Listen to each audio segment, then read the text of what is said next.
Bom, nós sempre tivemos um relacionamento com a Milu Vilela, né? Com quem nós fizemos o ano do voluntariado, né? E todo o convívio que a gente tem por causa do Itaú.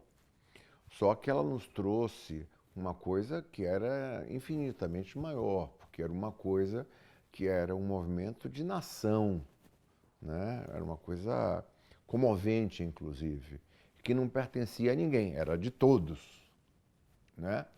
E que tinha um desafio, tinha data, objetivos,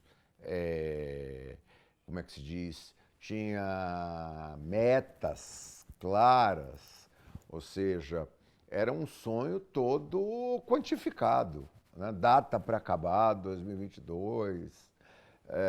Então comovente, foi comovente desde o início, acho que essa é a palavra.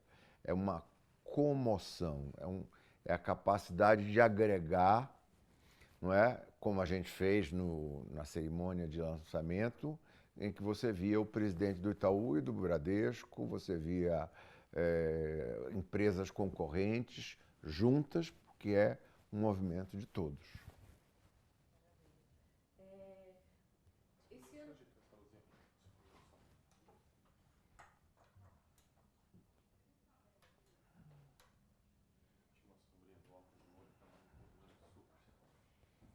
pode ir? Esse ano que o Todos completa 10 anos, como é que você avalia a trajetória do Todos? Um sucesso impressionante, tá certo? A gente só não percebe o sucesso enorme que ele é, porque a gente não fica, como as pessoas do Todos pela Educação, olhando para os indicadores de maneira fria, tá certo? De maneira quantificada. Mas quando a gente acompanha cada meta, né, os indicadores, você vê que houve um crescimento. Claro que não é o crescimento todo que a gente precisa ter, até porque nós estamos ainda 6 anos, tá certo, de, de estarmos na meta que nós estabelecemos, né? No prazo que nós estabelecemos, mas também porque nós somos todos, mas não somos tudo, não é? Então nós somos um movimento, mas tem que se lembrar que se o homem sou eu e minha circunstância, o Todos pela Educação é também ele e sua circunstância. Mas ele colocou a educação definitivamente na pauta do Brasil, tá certo? Ele ajudou que algumas coisas que fossem metas nossas virassem políticas públicas, tá certo? Então ele não foi uma campanha de propaganda, não.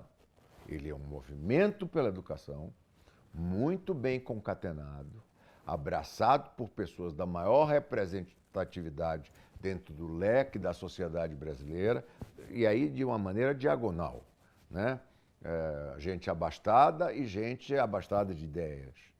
Gente poderosa e gente com o poder das ruas. Então é todo tipo de gente que participou disso e participa. E ele foi muito bem fundamentado. Isso, para mim, difere o Todos de muita coisa que eu vejo. Muita coisa que você vê, mas é uma campanha de publicidade, tá? Ou é uma bela causa, mas sem a consciência de que você não transforma uma causa, sem você usar comunicação como uma alavanca fundamental, tá certo? Nós vivemos no mundo da comunicação, nós vivemos no mundo de rede, nós vivemos no mundo de compartilhar. Então, essas duas coisas de ter, tá certo? Primeiro metas muito claras. A gente saber onde a gente está e onde a gente quer chegar. A gente está continuamente medindo e nos cobrando desses avanços, tá certo? E da gente ter advocacy como a gente tem, ou seja, quer dizer, um movimento que trabalha no Congresso, trabalha em todas as esferas de governo municipal, estadual, federal, quer dizer, tudo isso junto é que, para mim, é o que faz esse sucesso, esse achado, esse orgulho que nós tanto tempo de estarmos participando disso.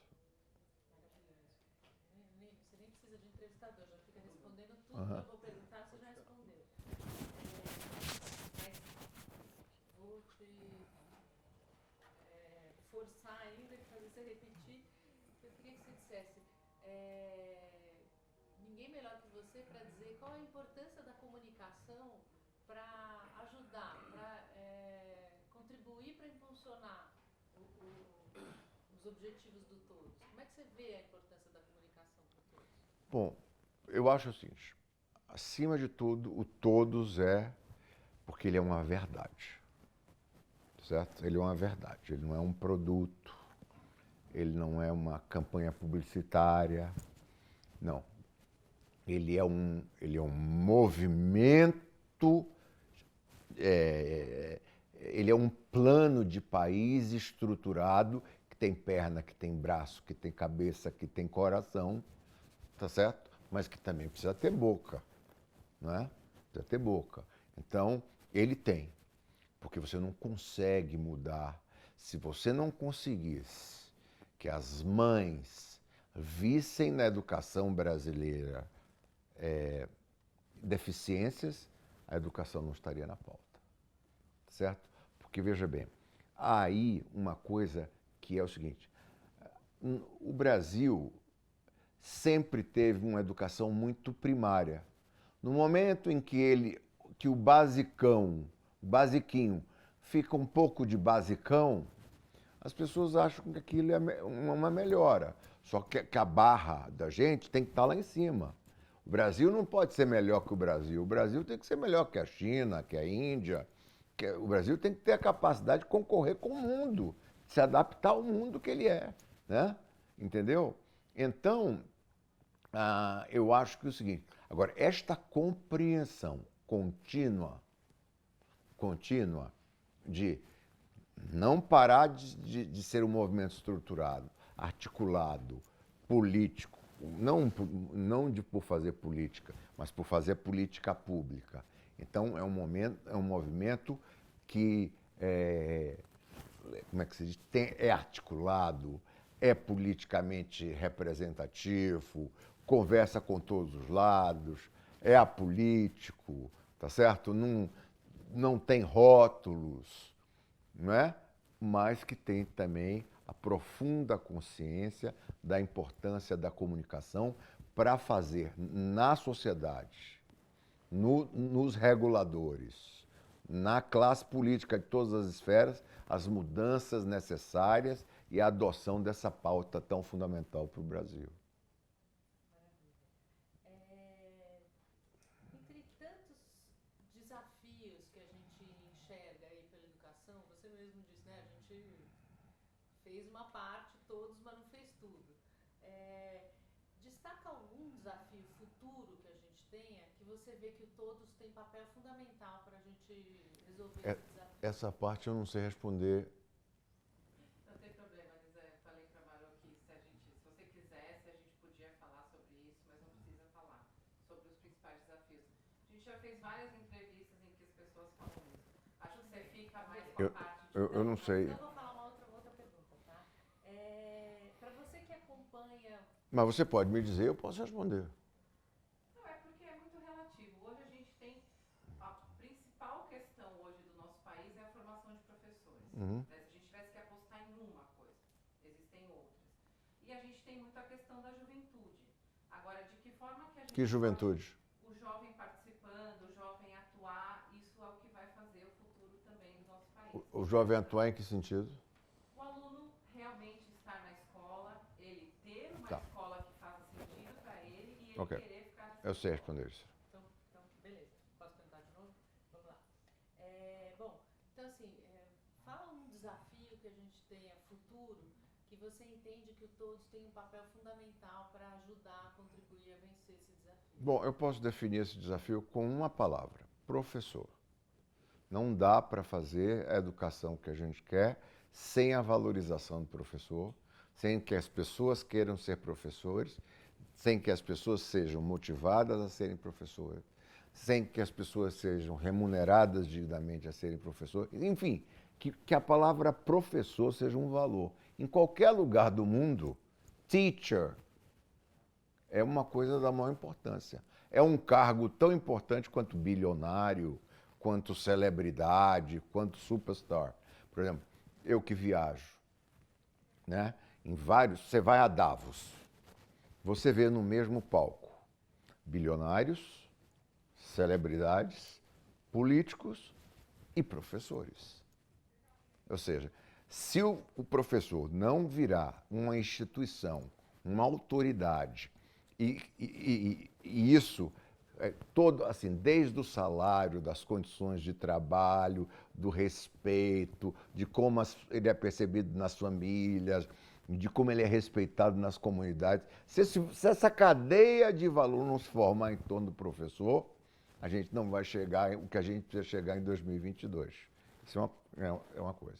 Segunda coisa é o seguinte, não dá para ter a educação de um lado e os jovens olhando para outro, tá certo? Então, estudar precisa ser um valor no Brasil.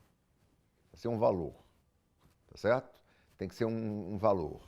Mais do que, vamos dizer assim, querer ser famoso, ser rico, ser... Não, estudar tem que ser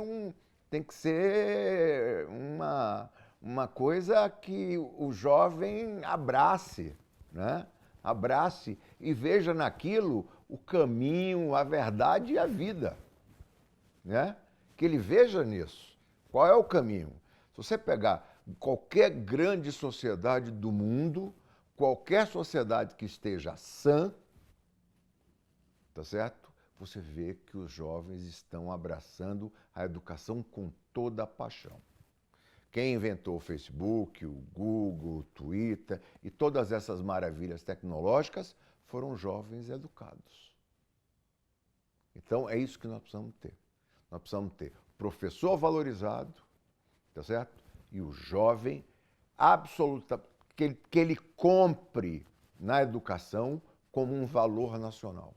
É isso que a gente precisa ter. Estamos no finzinho já. Para você que acompanha o caminho do Todos, como é que você vê a contribuição do Todos para a mobilização e engajamento da sociedade como um todo? Acho fantástico. Isto daí é uma conquista indiscutível, porque você vê nos gráficos claramente onde a educação estava como pauta. Então você vê o avanço. Depois a gente tinha uma educação com a qualidade muito inferior à de hoje e os pais e mães estavam satisfeitos.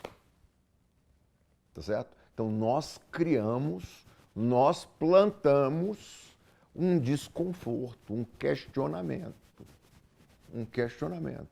A outra coisa é trazer a família, trazer os pais e mães para o papel de educadores também. Ou seja, o educador não é só o professor. Então tem uma série de coisas que são o que a gente chama em marketês de KPIs, né? Que são os indicadores que mostram muito claro a evolução do Todos pela Educação, ponto 1. E a outra coisa que eu acho incrível é esse grupo de pessoas não terem se desmotivado, se desagregado e se diluído diante de tantas mudanças e circunstâncias pelos quais nosso país atravessa e que todos nós sabemos muito bem. Então, manter essa tocha acesa, apesar de tanta ventania e tanta mudança, é um mérito extraordinário.